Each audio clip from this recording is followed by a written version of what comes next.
Burnout Dominator is another entry in the iconic Burnout series that was published by Electronic Arts for both the PlayStation 2 and PlayStation Portable or PSP in 2007. This would also be the first game in the Burnout series that would not be developed by Criterion Games, and would also be the first game since Burnout 2 Point of Impact to not feature the crash mode that would have become synonymous with the series during its time frame. As the reasons why Criterion didn't work on this game was that they were already working on Burnout Paradise that was being in development for the PlayStation 3 around that time. So the game itself did take many elements from the iconic series with the same use of modes, although with the lack of the crash mode, which had become synonymous with the franchise, but would give a different approach to the series in terms of how it played. And it can be definitely noticeable from the very start of the game, as the entry point to actually get started playing isn't as easy to pick up and play compared to other games in the series, because what this game requires you to do is it requires you to go through somewhat of a training mode to get used to all of the game's mechanics and features, and incidentally it forces you to interact with those training modes and different types of elements before you can actually get into the meat and bones of the real gameplay, which to Burnout fans can be a bit of a put off. And it was clearly shown in its reviews, as even though the game did receive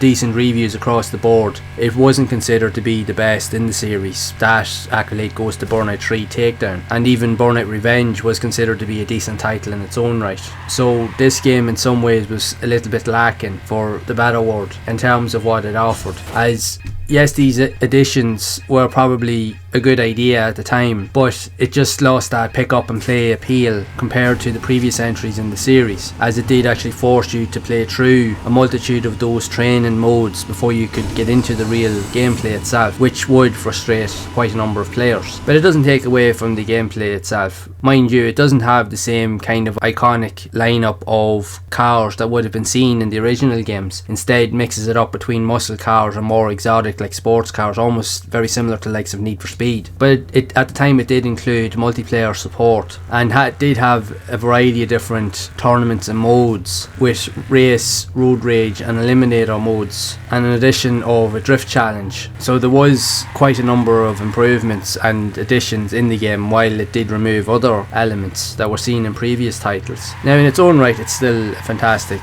game. Now it's not considered to be the best Burnout game in the series, but it definitely has plenty to offer. It really just depends what you make of it. For the more hardcore fans, they would opt for Burnout 3 Takedown, as that is considered to be among some of the best racing games on the PS2 and one of the best racing games considered of all time. But again, if you are a fan of the series, Burnout Dominator will still give you quite a good experience, as it does try to keep with the initial formula that made the Burnout game so successful during the mid-2000s. It just plays a little bit differently compared to the more previous entries that would have been considered more popular, but it is still a very good game in its own right. It really just depends on what you make of it. And the fact is that it was added to the PSP as well, so if you didn't have access to the PS2 version but you had a PSP, which meant you could play on the go at the time, so if you were travelling or if you were away from home, you could still play the game in its entirety and still enjoy it for what it represented, which was still cool in its own right. But it's still a good title in all respects to it, even from my own experience of playing it. Like, I've played a lot of the Burnout games and I love them. I think they're a great series of games. For me, this here probably wouldn't be the best in my own opinion, but I still really liked it. But I still think it's a damn sight better than a lot of other racers that I've played on the PS2, because the thing is, the PS2 has a massive ton of racing games, but there's a lot of exceptional titles, a lot of mid-tier titles, and there's a lot of questionable and kind of low quality titles, let's just put it that way, that's out there. And some you'd be thinking to yourself they shouldn't even exist, but unfortunately they do. But luckily enough, Burnout Dominator isn't one of those games. It's way better than most of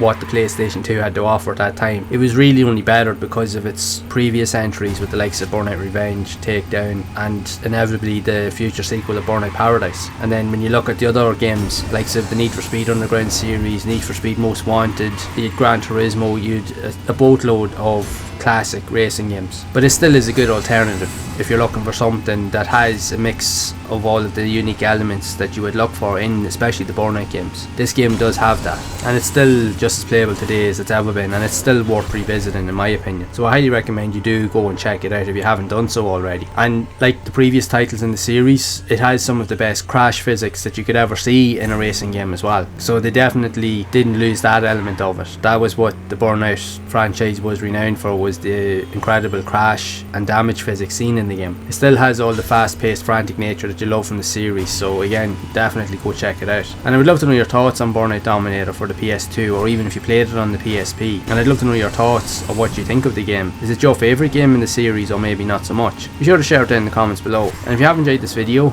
make sure to leave a like, subscribe to the channel, and hit that bell to be updated with future videos. And if you would like to see more content around other types of games similar to this, also seen on the PS2, you can check out the playlist on screen to see more of those games in action. And I will see you all in the next one.